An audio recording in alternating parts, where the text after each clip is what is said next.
Como veíamos en la hora anterior, en la clase de escuela dominical, en días como estos, cuando estamos a punto de iniciar un nuevo año, muchos creyentes tienen la práctica piadosa de examinar sus vidas, las áreas en que deben crecer, mejorar, los pecados que deben ser más decididamente mortificados en estos meses venideros, y aprovechan la ocasión para establecer propósitos y metas específicas para este próximo año.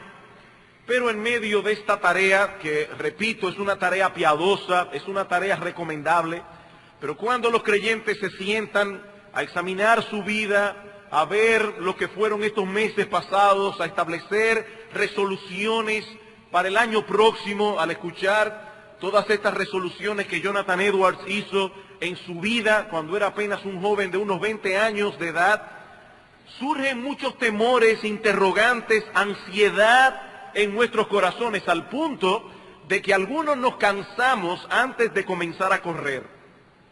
Cuando vemos las demandas de las Escrituras, las demandas de santidad que Dios pone delante de nosotros, pero al mismo tiempo contemplamos nuestras debilidades y pecados, nuestras tendencias a desmayar y a tropezar, nos preguntamos, ¿no estaré yo condenado a ser un cristiano mediocre y fracasado? ¿Existen realmente posibilidades de victoria para mí? Ese es el tema que el apóstol Pablo trata en esta última porción de su carta a los Efesios, que es providencialmente la que nos toca exponer en nuestra serie de sermones consecutivos en esta epístola. Y digo providencialmente porque pienso que el contenido de este pasaje es sumamente apropiado para el inicio de un nuevo año. Efesios capítulo 6, vamos a leer los versículos 10 hasta el 20, aunque en realidad solo estaremos estudiando hasta el versículo 13. Efesios capítulo 6, y vamos a leer los versículos 10 al 20. Dice el apóstol Pablo: por lo demás, hermanos míos, fortaleceos en el Señor y en el poder de su fuerza. Vestíos de toda la armadura de Dios, para que podáis estar firmes contra las acechanzas del diablo. Porque no tenemos lucha contra sangre y carne, sino contra principados, contra gobernadores, contra potestades, contra los gobernadores de las tinieblas de este siglo, contra huestes espirituales de maldad en las regiones celestes. Por tanto, tomad toda la armadura de Dios, para que podáis resistir en el día malo, y habiendo acabado todo, estar firmes. Estad pues firmes, ceñidos vuestros lomos con la verdad, y vestidos con la coraza de justicia, y calzados los pies con el apresto del evangelio de la paz. Sobre todo, tomad el escudo de la fe, con que podáis apagar todos los dardos de fuego del maligno, y tomad el yelmo de la salvación y la espada del Espíritu, que es la palabra de Dios, orando en todo tiempo con toda oración y súplica en el Espíritu, y velando en ello con toda perseverancia y súplica por todos los santos, y por mí, a fin de que al abrir mi boca me sea dada palabra para dar a conocer con denuedo el misterio del Evangelio, por el cual soy embajador en cadenas, que con denuedo hable de él como debo hablar. Como decía, esta sección es el gran final de la carta de Pablo a los Efesios.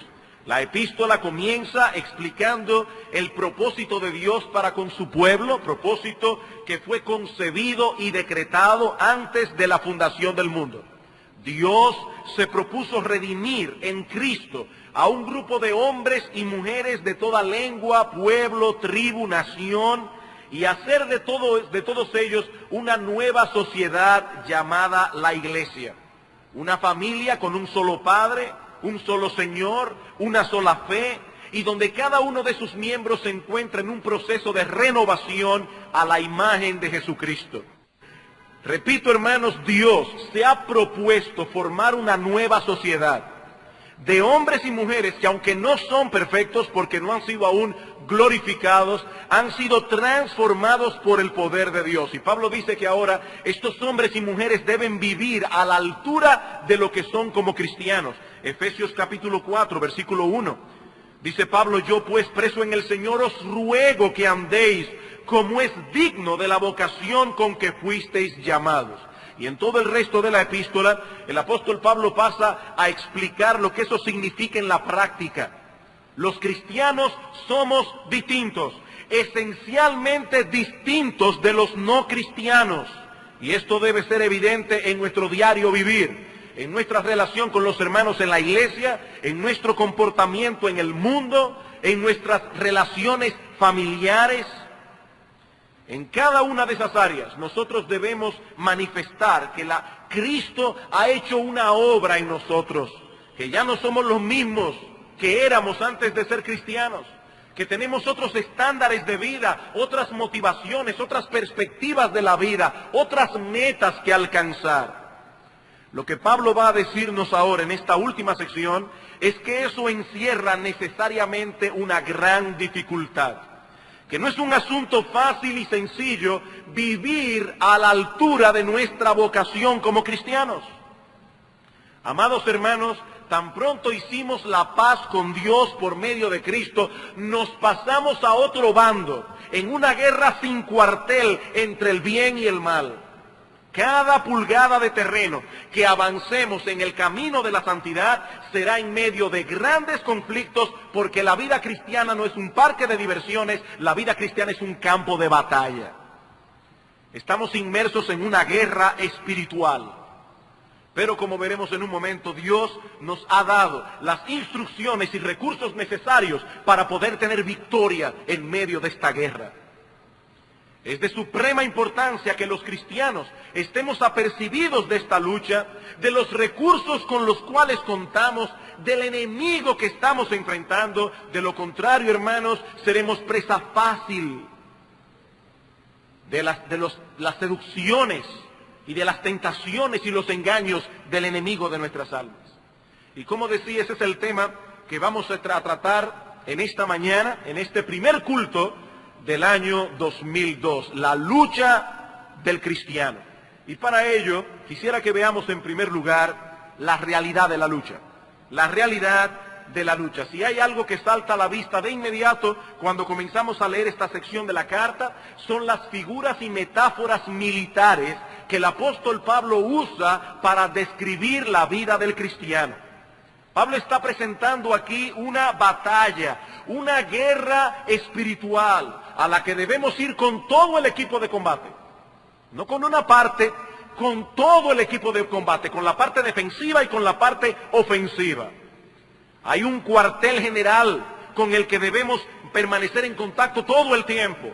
Hay una armadura que debemos ponernos. Hay un enemigo que debemos conocer y que debemos resistir. El cristiano es un soldado en medio de una guerra.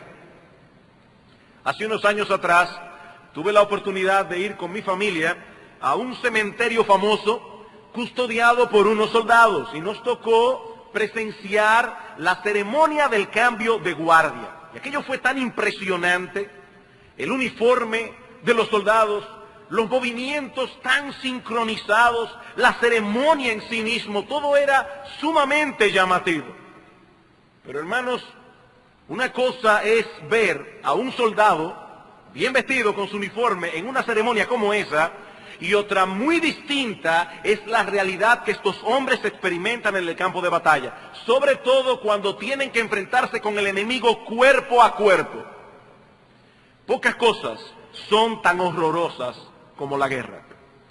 Y lo que Pablo está describiendo aquí no es a un soldado en un desfile militar. Lo que Pablo está describiendo aquí no es una parada militar que podemos observar en ciertos días especiales en el malecón, no. El apóstol Pablo está describiendo a un soldado en tiempo de guerra, en medio del campo de batalla. La vida cristiana es una guerra. Eso es lo que vemos una y otra vez en el Nuevo Testamento. En Romanos capítulo 13, versículo 14, el apóstol Pablo nos exhorta a vestir las armas de la luz. Y en 2 Corintios capítulo 10, versículo 4, Pablo nos dice que aunque andamos en la carne, no militamos según la carne, porque las armas de nuestra milicia no son carnales, dice Pablo, sino poderosas en Dios para la destrucción de fortaleza. A Timoteo, Pablo lo exhorta a sufrir penalidades como buen soldado de Jesucristo. Y añade, ninguno que milita se enreda en los negocios de la vida a fin de agradar a aquel que lo tomó por soldado. Mi hermano, cuando tú te convertiste al Señor, fuiste enlistado en el ejército de Jehová de los ejércitos. Más adelante en esa misma carta, en 2 Timoteo, y sabiendo Pablo que le quedaba poco tiempo de vida, dice él a Timoteo, yo he peleado la buena batalla. 1 Timoteo 4:7. Muchas de las guerras que el hombre hace no son más que un inútil derramamiento de sangre. Pero Pablo dice, hermanos, que esta batalla es buena. Yo he peleado la buena batalla. Esta es una guerra digna de ser peleada porque tiene que ver con aquellas cosas que tienen valor eterno. Tiene que ver con aquellas cosas que realmente importan. Esta es una guerra digna de ser peleada. Esta es una buena batalla. Así que el cristiano es un soldado en tiempo de guerra en medio de un campo de batalla. Al menor descuido puede salir gravemente herido. Al menor descuido, este soldado puede poner en riesgo la vida de otros. Es por eso que el Señor nos exhorta a velar y estar alertas, porque no estamos en un parque de diversiones, no estamos en una parada militar. Estamos en medio de un conflicto de enormes proporciones, donde cada cosa que hacemos, óyeme bien mi hermano, cada cosa que tú haces en tu vida, como soldado de Jesucristo, cada cosa que hacemos repercute en favor o en contra de nuestro capitán, en favor o en contra de nuestro enemigo. Esto es una guerra. Esto es una guerra. Y yo te pregunto, mi amado hermano, ¿qué tan consciente estás tú de eso? Cuando te levantas cada día y te envuelves en tu rutina cotidiana, ¿te acuerdas de que vas a librar una batalla? ¿De que debes andar con cuidado para no pisar una mina explosiva o ser atacado por sorpresa por el enemigo de Dios y de tu alma? Hermano, yo no quiero que nosotros perdamos de vista en esta mañana, y ha sido mi interés. Yo espero que el Señor me dé la gracia para poder cumplir con esta encomienda que tengo en mi mente. Yo no quiero dar la impresión o quitarles a ustedes la impresión de la mente de que la vida cristiana es extraordinaria y maravillosa. Eso es lo que Pablo nos enseña en los primeros 3 capítulos de esta carta. Hemos sido bendecidos con toda bendición espiritual en los lugares celestiales en Cristo, escogidos por Dios desde antes de la fundación del mundo. ¿Saben para qué? Para ser herederos juntamente con Jesucristo. Mis queridos hermanos, no hay nadie más privilegiado en este mundo que un cristiano.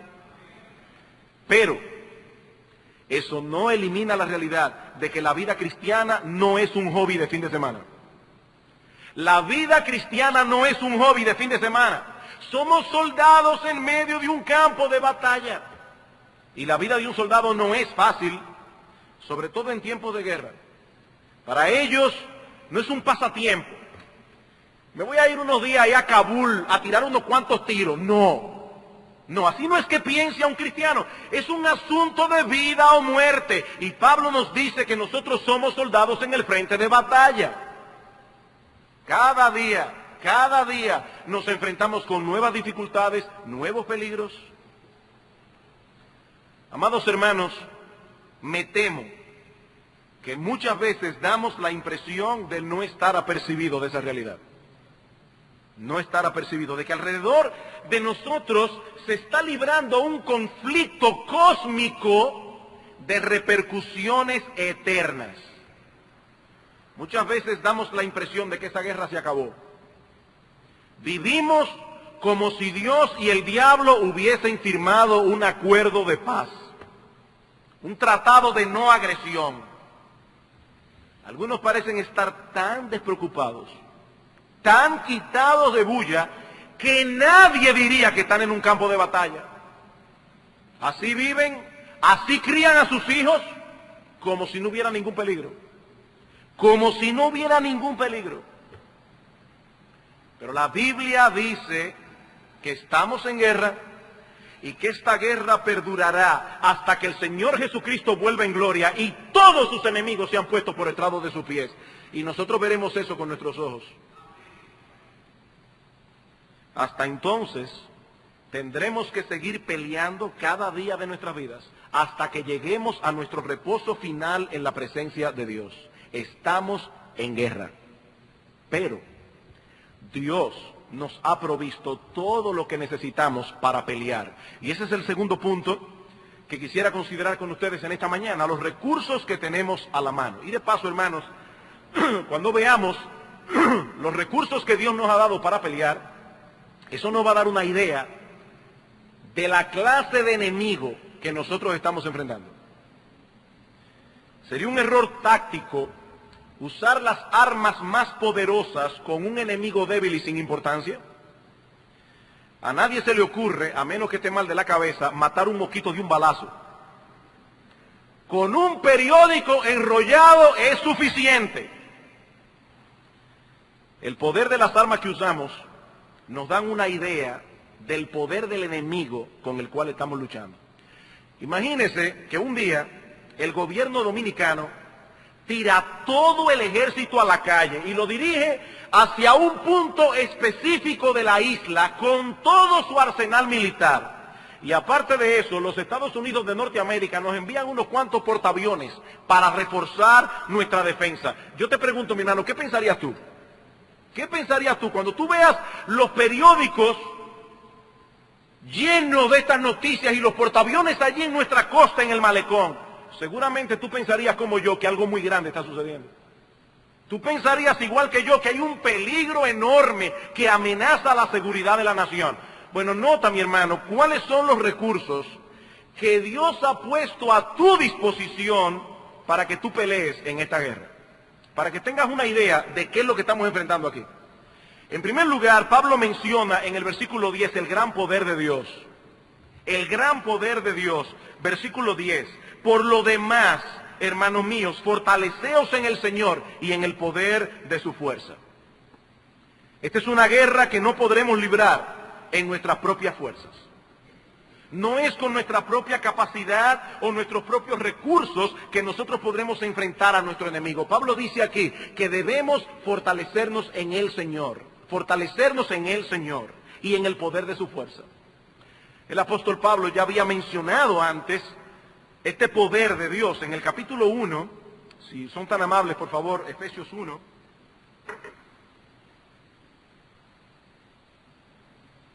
Pablo ora aquí y pide al Señor que los ojos del entendimiento de estos creyentes sean alumbrados. Pablo quería que estos creyentes conocieran algunas cosas. Dice en el versículo 18, para que sepáis cuál es la esperanza que los ha llamado y cuáles las riquezas de la gloria de su herencia en los santos y cuál la supereminente grandeza de su poder para con nosotros los que creemos según la operación del poder de su fuerza, la cual operó en Cristo resucitándole de los muertos y sentándole a su diestra en los lugares celestiales, sobre todo principado y autoridad y poder y señorío, y sobre todo nombre que se nombra no solo en este siglo, sino también en el venidero. Pablo dice, yo quiero que ustedes conozcan ese poder que está disponible para ustedes. Y más adelante en el capítulo 3 encontramos otra oración de Pablo. Dice en el versículo 14, por esta causa doblo mis rodillas ante el Padre de nuestro Señor Jesucristo, de quien toma nombre toda familia en los cielos y en la tierra, para que os dé, conforme a las riquezas de su gloria, el ser fortalecidos con poder en el hombre interior por su Espíritu. Ese poder, dice Pablo, está a nuestra disposición. Así que, hermanos, aunque tenemos muy buenas razones para no descuidarnos en esta guerra, no tenemos razones para que el miedo nos paralice. Y aquí tenemos los dos extremos. Hay creyentes que viven como si el diablo no existiera. Y hay otros creyentes que viven paralizados por la existencia del diablo. No, ni una cosa ni la otra. No tenemos razón para que el miedo nos paralice. Tenemos a nuestra disposición el poder omnipotente de Dios, el mismo poder que resucitó a Cristo de los muertos y por el cual Él está sentado a la diestra de Dios, sobre todo principado, poder, autoridad y señorío. No existe nada ni nadie en todo el universo que sea más poderoso que nuestro Señor y Salvador. Nada ni nadie. Por eso Pablo dice en Filipenses capítulo 4, versículo 13, que todo lo podemos en Cristo que nos fortalece. Separados de Él nada podemos hacer, pero todo lo podemos en Él. Él es todopoderoso. Así que, hermanos, no hay razón para vivir una vida cristiana derrotada y mediocre. No hay razón. La lucha es fuerte, el enemigo es cruel y poderoso, pero el poder omnipotente de Dios está a nuestra disposición. ¿Qué debemos hacer nosotros? Pablo dice fortalecernos en Él. Y eso implica al menos dos cosas. Dos cosas. Por un lado, implica que no vamos a confiar en absoluto en nosotros mismos. Mi hermano, no pretendas vivir la vida cristiana en tus propias fuerzas, porque no podrás. No importa cuánto tiempo tengas en la fe, no importa cuánto conocimiento bíblico, doctrinal, teológico hayas podido acumular a lo largo de los años. Como dice uno de nuestros himnos más conocidos, nuestro valor es nada aquí. Con él, hablando de Satanás, todo es perdido. Nuestro valor es nada aquí. Y nunca es más débil un cristiano que cuando olvida eso. Nunca es más vulnerable un cristiano que cuando se cree fuerte. Cuando Cristo dijo al apóstol Pedro y a todos los discípulos que ellos lo iban a negar esa noche, Pedro estaba tan seguro de su amor y su fidelidad que él no podía concebir que él era capaz de hacer eso. Aunque todos te negaren, yo nunca te negaré. Yo nunca te traicionaría, Señor. Unas horas más tarde, ese mismo Pedro estaba jurando con maldición que él no tenía relación alguna con Jesucristo. Hermanos, si vamos a pelear bien esta batalla, tenemos que entender esto. En nuestras propias fuerzas no tenemos oportunidad alguna de ganar. Separados de mí, dice el Señor, nada podéis hacer. Nada. Es por eso que Pablo dice en 2 Corintios capítulo 12 que él se gloriaba en el hecho de ser un hombre débil y frágil. Él se gloriaba en eso. De buena gana me gloriaré más bien en mis debilidades. ¿Para qué? Para que repose sobre mí el poder de Cristo. Por lo cual, dice Pablo, por amor a Cristo, me gozo en las debilidades, en afrentas, en necesidades, en persecuciones, en angustias. ¿Saben por qué? Porque cuando soy débil, entonces soy fuerte. Cuando soy débil. Era la conciencia de su propia fragilidad que movía a Pablo a depender del Señor. ¿Había algún momento en que Pablo dejaba de ser débil? No, en todo momento él era débil, pero él tenía que tener esa conciencia para ampararse en la fuerza de Cristo. Por eso dice él, yo me alegro saber que soy débil, para que repose sobre mí el poder de Cristo. Hermanos, el enemigo que estamos enfrentando es demasiado poderoso, es demasiado astuto para nosotros. Pero no solo eso, no solo debemos reconocer nuestra propia debilidad, sino que activamente debemos depender de Cristo. Debemos reconocer que somos débiles, pero al mismo tiempo depender en todo de Cristo. ¿Y eso cómo se hace? Bueno, en cierto modo, a través de la oración. A través de la oración. Como bien ha dicho alguien, la oración de un cristiano no es un intento de forzar la mano de Dios, sino un reconocimiento humilde de impotencia y dependencia. Eso es la oración. Cuando un cristiano ora, él está reconociendo delante de Dios que él no puede con ese asunto. Yo no puedo, Señor, pero yo confío plenamente en el hecho de que tú sí puedes. Yo no puedo, pero tú sí. Yo no confío en mí, pero yo confío plenamente en ti. Esa es la esencia de la oración cristiana. Un reconocimiento humilde de impotencia y dependencia. Jerry Bridges, en El gozo de temer a Dios, dice, depender de Dios continuamente es orar continuamente. Por eso Pablo dice en 1 Tesalonicenses capítulo 5, versículo 17, que nosotros debemos orar sin cesar. Orar sin cesar. ¿Por qué? Porque a lo largo del día vamos a necesitar la asistencia de nuestro Dios para poder manifestar el fruto del Espíritu en medio de cualquier situación que se presente, para tomar decisiones sabias, para resolver conflictos con otras personas, para hacer bien nuestro trabajo y hacerlo con una buena motivación. Hermanos, todo eso es imposible sin la ayuda de la gracia de Dios.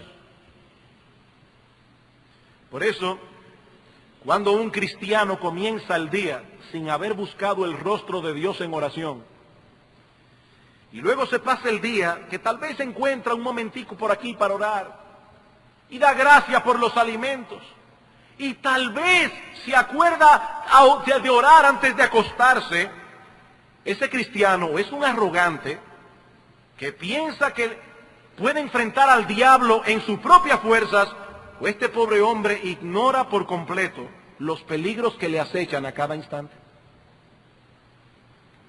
La oración es de vital importancia para el cristiano, a nivel individual y a nivel corporativo. Por eso yo no pienso bien de un cristiano que sin una razón legítima falta a los cultos de oración. Ese cristiano no entiende lo que es el cristianismo. Le falta entendimiento. Este individuo no se da cuenta de la lucha cósmica que estamos peleando aquí. Su visión del cristianismo es defectuosa, totalmente defectuosa. Estamos en medio de una guerra. Hermanos, óyeme bien, estamos en medio de una guerra. Y la oración, como bien ha dicho alguien, es el transmisor que nos comunica con el cuartel general para recibir consejo táctico y para recibir cobertura aérea. A veces los soldados se encuentran en el campo de batalla rodeados y tienen que comunicarse con el cuartel general. ¡Necesito cobertura aérea! Eso es la oración. Eso es la oración. Todos los recursos que necesitamos nos serán enviados al campo de batalla, pero si pedimos auxilio en oración. En oración. Mi hermano amado, si quieres seguir avanzando en tu vida cristiana, entiende que tú no podrás ganar una sola pulgada de terreno, a menos que sea a través de la fortaleza que Dios da en oración.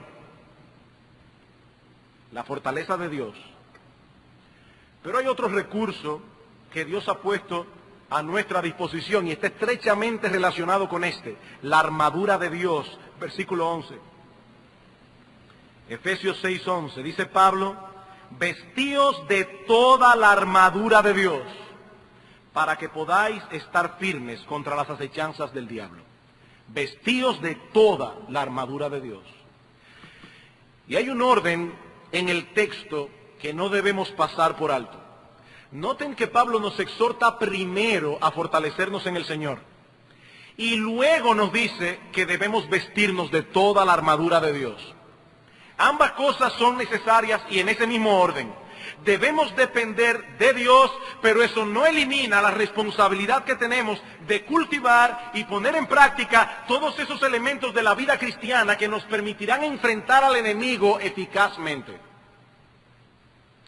Algunas personas creen que la confianza en Dios elimina totalmente nuestra responsabilidad en la lucha de la fe. Solo ríndete a Él.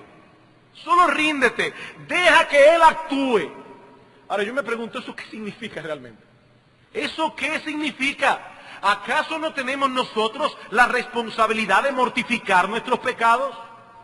¿No somos nosotros quienes tenemos la responsabilidad de crecer en la gracia y en el conocimiento de nuestro Señor Jesucristo? ¿No somos nosotros los que debemos huir de las tentaciones? Tenemos una responsabilidad que debemos cumplir, solo que no podremos llevarla a cabo en nuestras propias fuerzas. Ambas realidades deben actuar juntas en la vida cristiana. Dependemos de Dios, pero eso no elimina nuestra responsabilidad. Vestíos de toda la armadura de Dios, dice Pablo. Y en el versículo 13, tomad toda la armadura de Dios. Eso debes hacerlo tú, nadie lo va a hacer por ti. En dependencia de Dios, pero debes hacerlo tú. Cada una de las piezas de esta armadura es importante, como veremos este próximo domingo, si el Señor así lo permite. Cada una de las piezas. Y nosotros debemos ponérnoslas todas, una por una. Así que Dios no nos ha enviado al campo de batalla con las manos vacías. Todo el poder que necesitamos, todo el consejo táctico, toda la cobertura aérea, toda la armadura, todas las municiones, Dios nos las ha provisto. Todas. y en abundancia. Nunca vamos a llamar al cuartel y van a decir, mira, ya no hay más. Se acabó la gracia de hoy. A veces usted va con su tarjeta de cajero cash y si ha estado retirando mucho con la tarjeta, le sale un letrerito que dice, usted agotó su recurso de hoy, usted agotó su cuota de hoy. Bueno, mi hermano, cuando usted se convirtió le dieron una tarjeta cajero cash y usted va al cielo y la mete allí y nunca va a agotar su cuota diaria. Nunca. Usted puede pedir y pedir y pedir y pedir todas las municiones, todas las armas, todo el consejo táctico que usted quiere y se le va a dar. Todo. El enemigo que enfrentamos es muy poderoso. Pero el Dios que tenemos a nuestro lado es todopoderoso. Por eso no hay razón, ni para paralizarnos, ni para ser unos mediocres. No hay razón. Y eso nos lleva de la mano a nuestro tercer encabezado. ¿Cuáles son esos enemigos? Los enemigos que enfrentamos.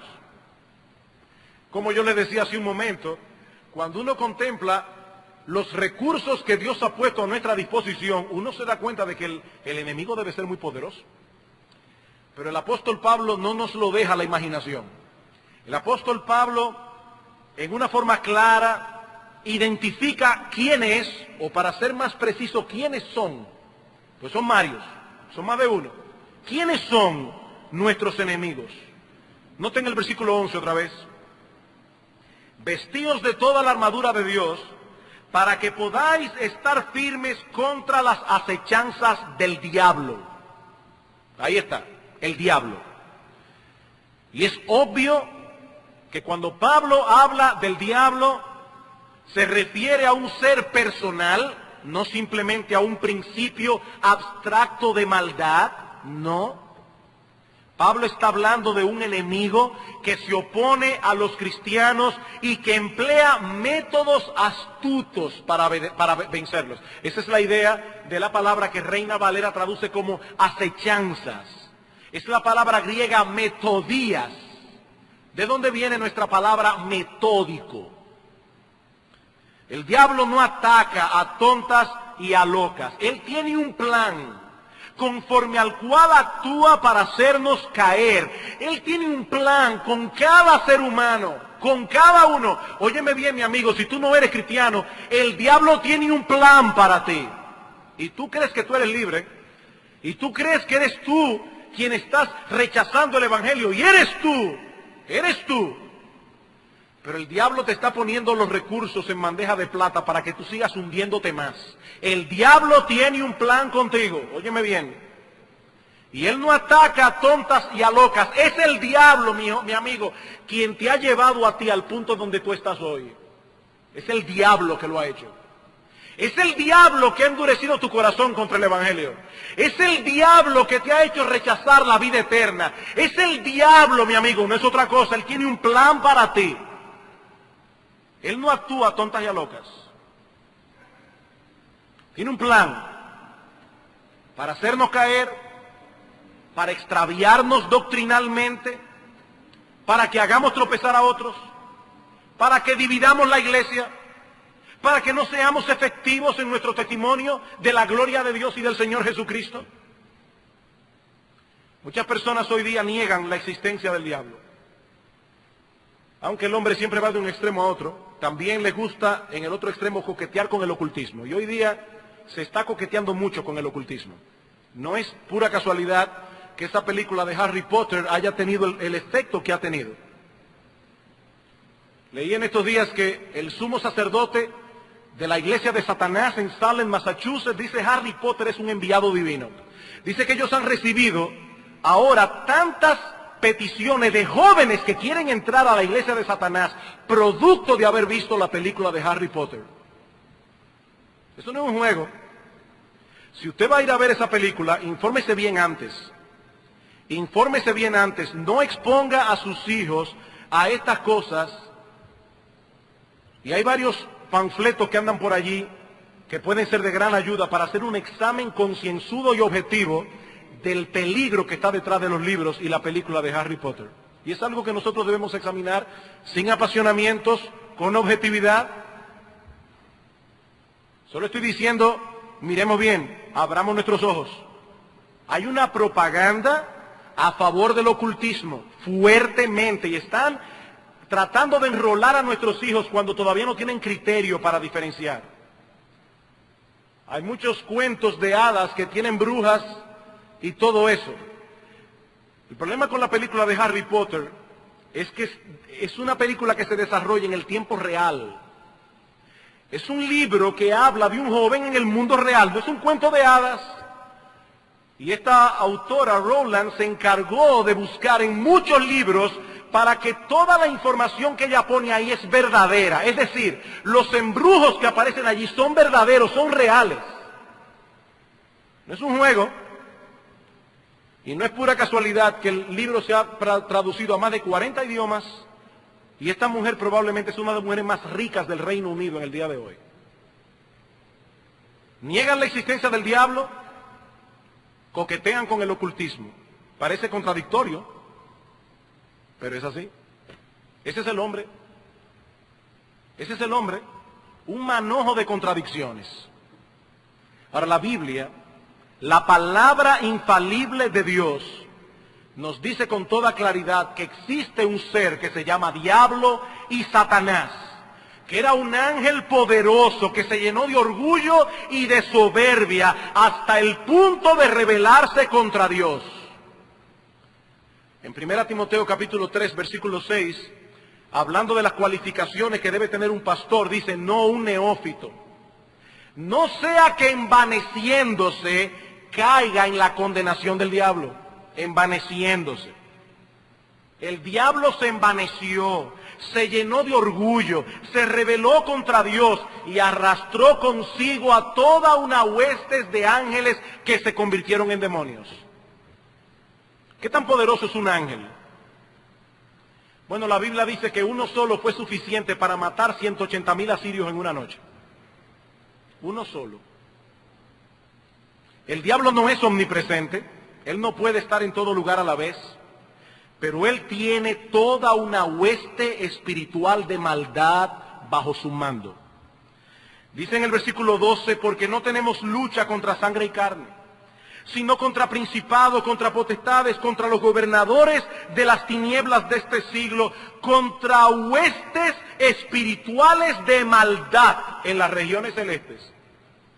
En las regiones celestes, toda esta atmósfera donde nosotros vivimos está plagada de demonios.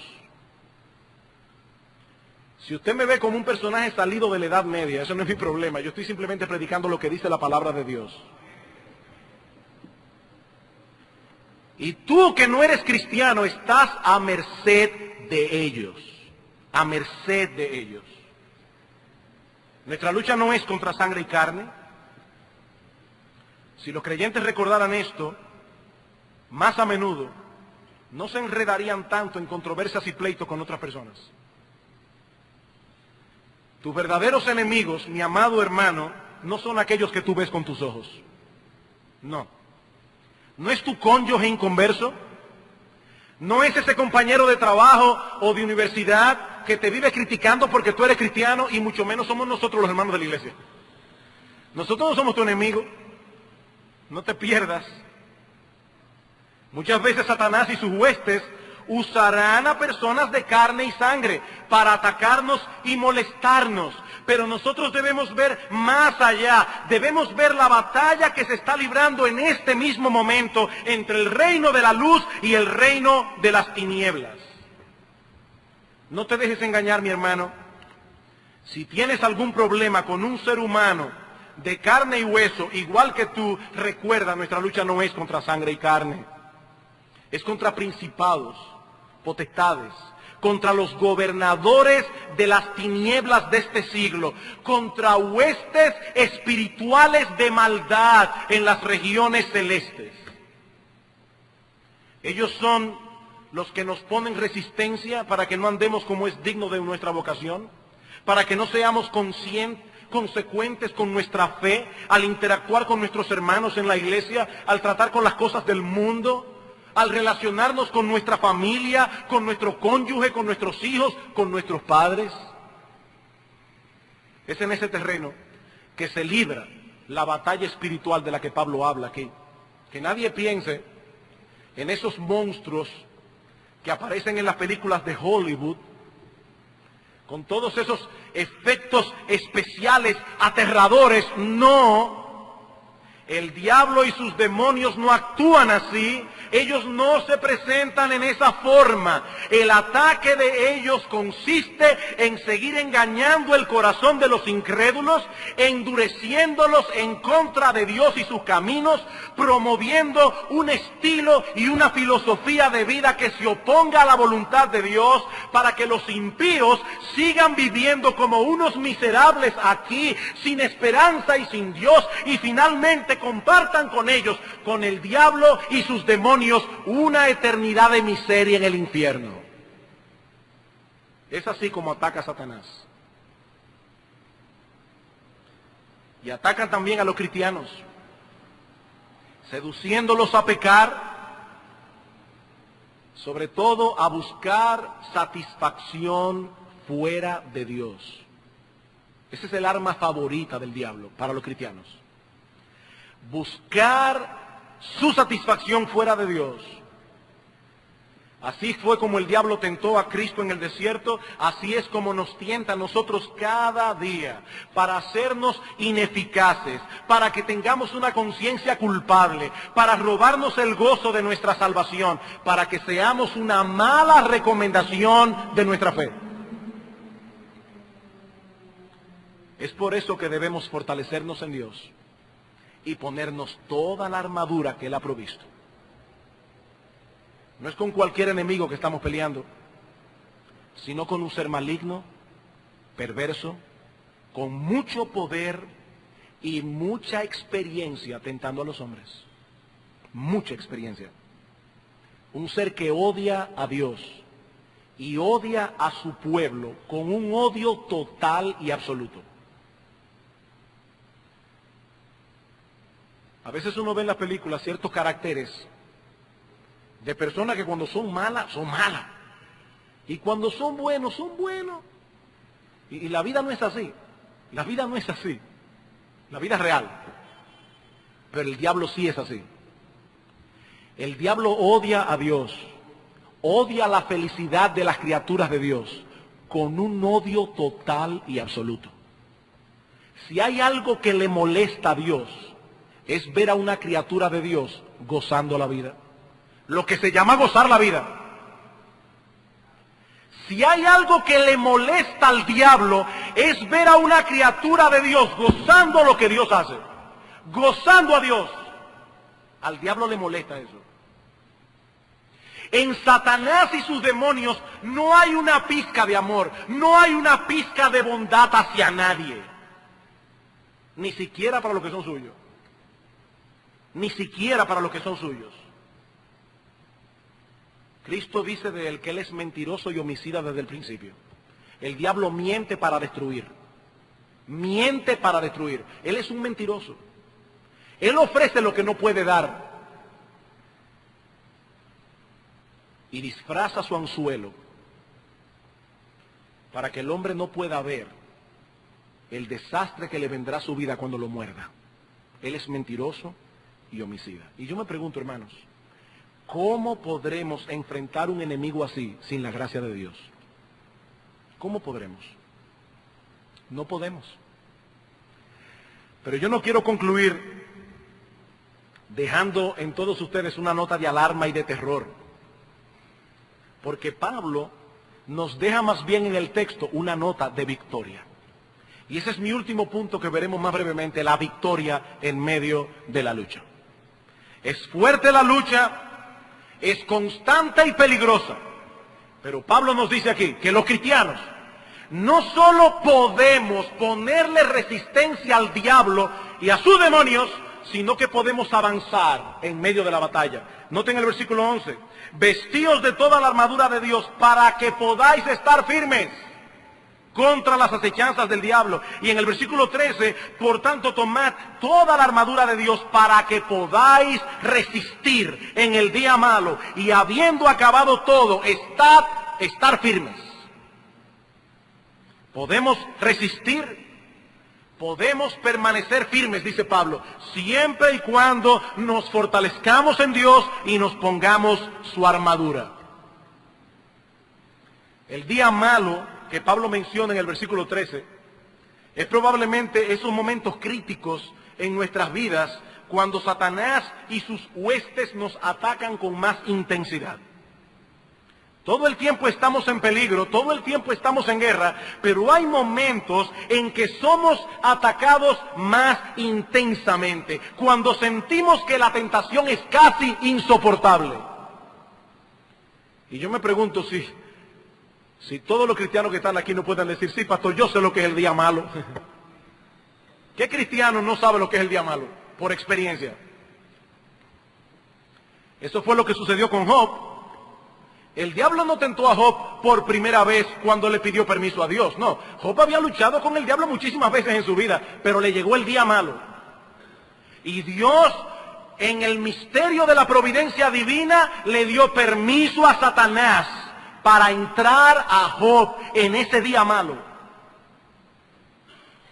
Y lo mismo sucedió con los discípulos la noche antes de la crucifixión. Cristo dijo a Pedro, Pedro, Satanás os ha pedido para zarandearos como a trigo. El problema es que nosotros no sabemos cuándo va a llegar el día malo. Y por eso es que Pablo dice, estad siempre preparados. Estad siempre preparados. Usted no va a encontrar a un soldado cambiándose de ropa en medio del campo de batalla, poniéndose los pantalones y los tiros. No, él llega a la batalla armado. Bueno, dice Pablo, hay que tomar la armadura antes porque no sabemos cuándo llegue el día malo. Hay que fortalecerse en Dios antes. No sabemos cuándo es. Mi hermano, tú no sabes en qué momento Satanás tendrá preparado para ti una tentación mortal. Por eso es que nuestro Señor Jesucristo nos advierte que debemos velar y orar. Ahora noten que Pablo dice aquí que aún en el día malo los creyentes pueden resistir y estar firmes. Aún en el día malo, siempre y cuando nos amparemos en el poder omnipotente de Dios y nos pongamos la armadura de Dios, pieza por pieza.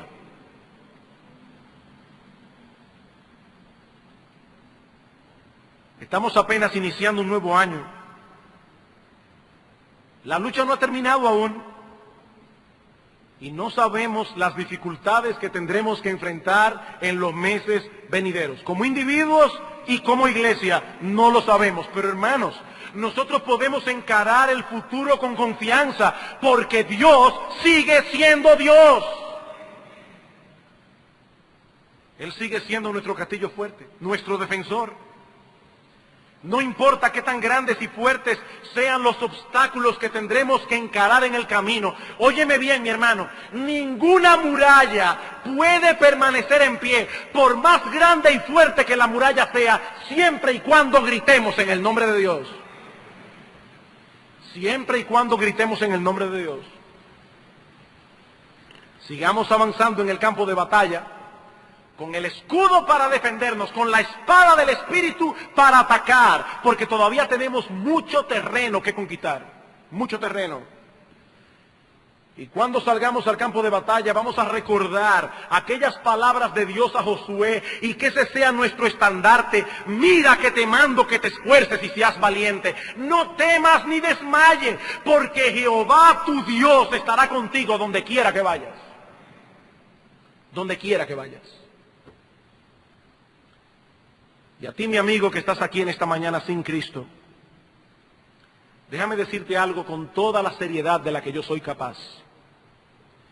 Ese ser maligno y cruel que no tiene una pizca de amor y de bondad, es tu Padre, es tu Señor, es tu Rey, y tú compartirás tu suerte con Él en el infierno por los siglos de los siglos, a menos que te arrepientas de tus pecados y te traspases al bando de nuestro Señor Jesucristo.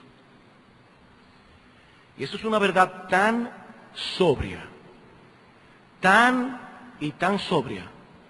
Mi amigo, dice la Biblia, que cuando nos convertimos al Señor somos traspasados del reino de las tinieblas al reino de su amado Hijo. Hasta que no te arrepientas de tus pecados y vengas confiado en la obra que Cristo hizo en la cruz del Calvario, entregándole a Él tu vida, tú perteneces al reino de las tinieblas.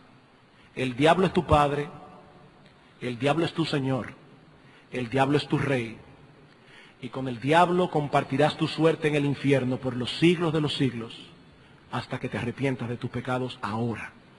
Porque después de esta vida ya no hay oportunidad. Después de esta vida ya no hay oportunidad. Mi amigo, con el corazón en la mano te digo, esta puede ser la última oportunidad que Dios te da de arrepentirte de tus pecados. ¿Por qué te vas a ir de este lugar teniendo al diablo por padre? Que Dios tenga misericordia de ti.